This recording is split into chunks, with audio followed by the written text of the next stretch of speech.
Hello and good morning. I guess you see my presentation. My name is Sverrir Guðmundsson, and I'm a water supply research and development led at Veitur Utilities in Reykjavík, Iceland.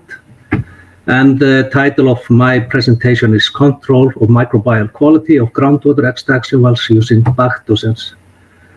This is the outlook of my presentation. I will start by giving you a very brief overview of Veitur water utilities from the large scale to the small scale, and then move to the city of Reykjavík, where Veitur operates by far the largest water utility in Iceland. Well, Veitur are responsible for both producing and distributing water, but the focus of this work I'm presenting here is the production part and how we control the microbial quality of the groundwater extraction wells in Reykjavík. I will tell you about our previous methods and then how we have managed to improve those methods by using Bactosens, and finally we'll end up with summary. Veitur water utilities, the largest one is in Reykjavík, like I told you. The population is 130,000, and then Veitur also produce and sell water to two of our neighboring municipalities. So the total production in Reykjavík by Veitur is around 720 liters per second on annual average. Then we operate two medium-scale water utilities in West Iceland, two small-scale water utilities in this peninsula here in West Iceland, and then finally a very small-scale water utility in South Iceland that mainly serve summer houses. This is a perspective view of our water production areas in Reykjavík, and just to give you an idea about the size, the water protection area is around 250 square kilometers. But the water protection area is common for the whole Reykjavík area. All the municipalities in all our neighboring municipalities use this area to produce their water as well. Well, Veitur are responsible for 2/3 of the total water production and operate four separated water production area: lower production area 1, 2, and 3. All elevated around 85 meters above sea level, and then our newest higher production area, which is elevated around 140 meters above sea level. Well, the extracted groundwater is drained by this modern time lava fields, permeable lava fields, and due to the long flow path of the water, it is filtered to a very high hygienic quality and can most often be distributed without any further treatment. However, in winter,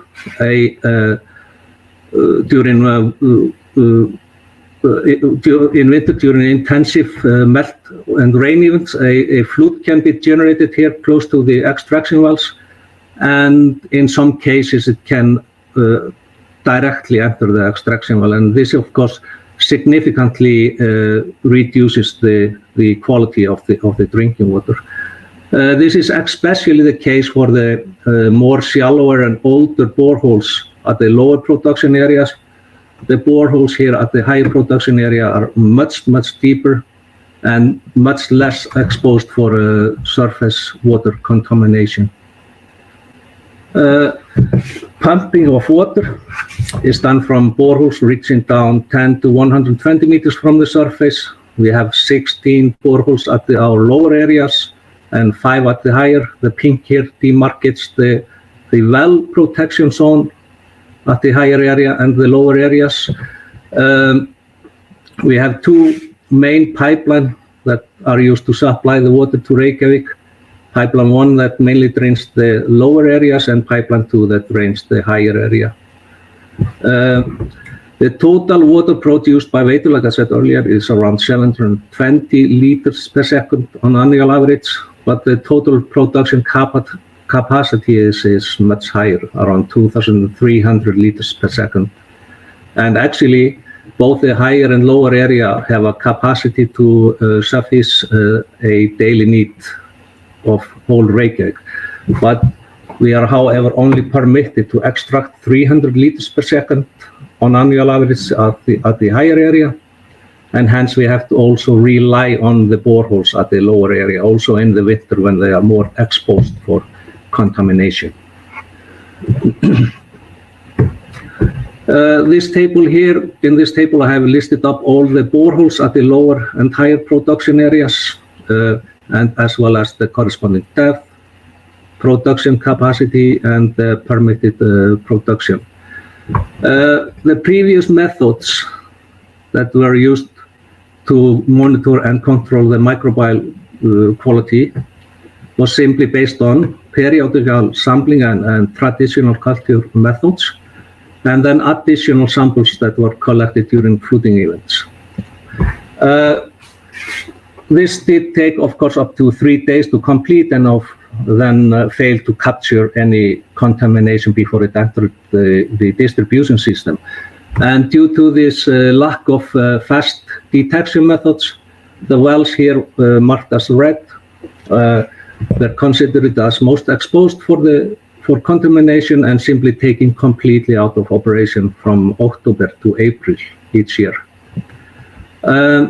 However, during an exceptional flooding event in 2018, in January and February, we got a microbial contamination above the upper limit indicator for water safety in Iceland for the first time in those boreholes here marked as yellow.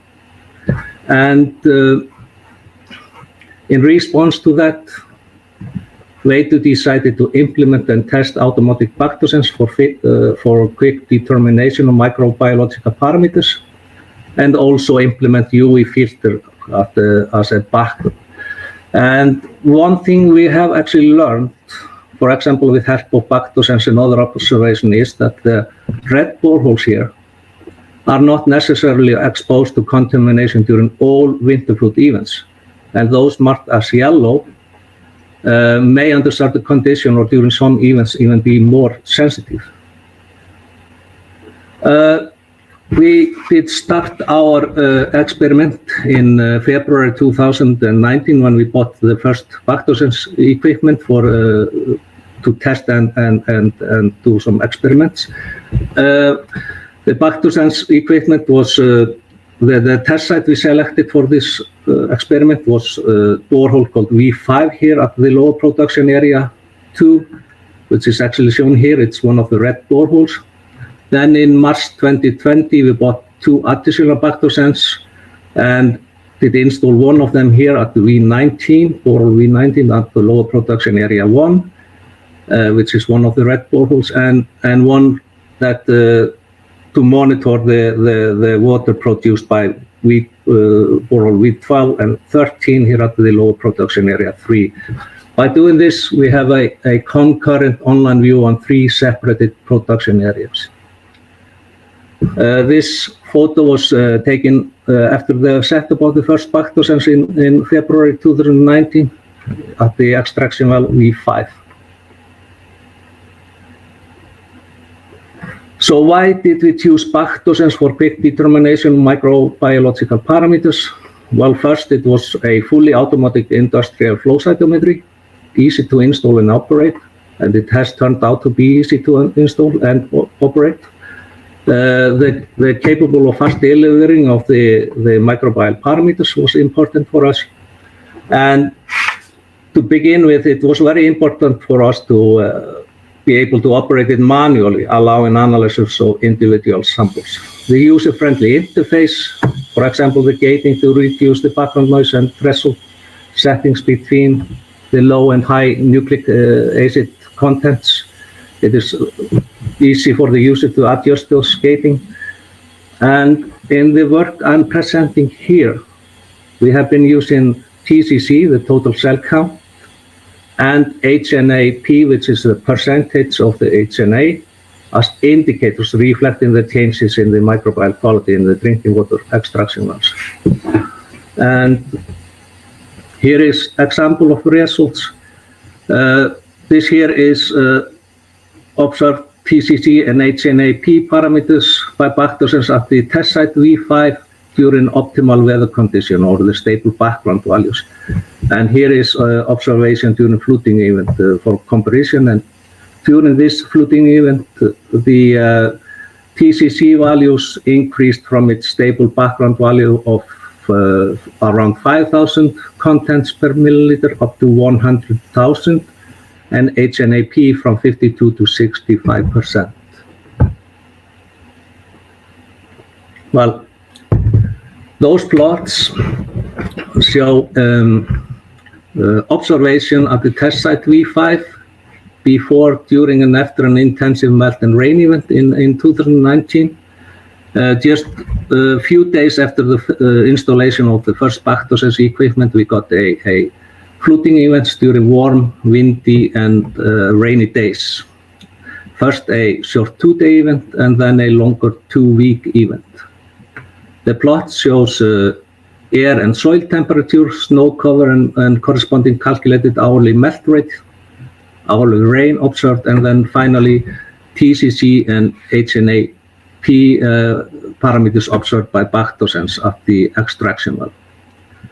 And we can see here that during the first 2-day event, the TCC and HNAP values did not surpass its stable background values, but during the longer 2-week event, the peaks in TCC clearly follow first the intensive rain event here, and then the occasional spells of rain.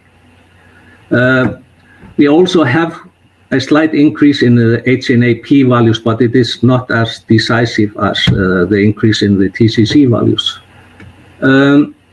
We can see also here that after the end of each of this event, the TCC values slowly decay towards its stable background values. In this case, it took 2 to 3 days after the end of the last rain event. But it is very valuable for us to know exactly when the well has reached its best quality again.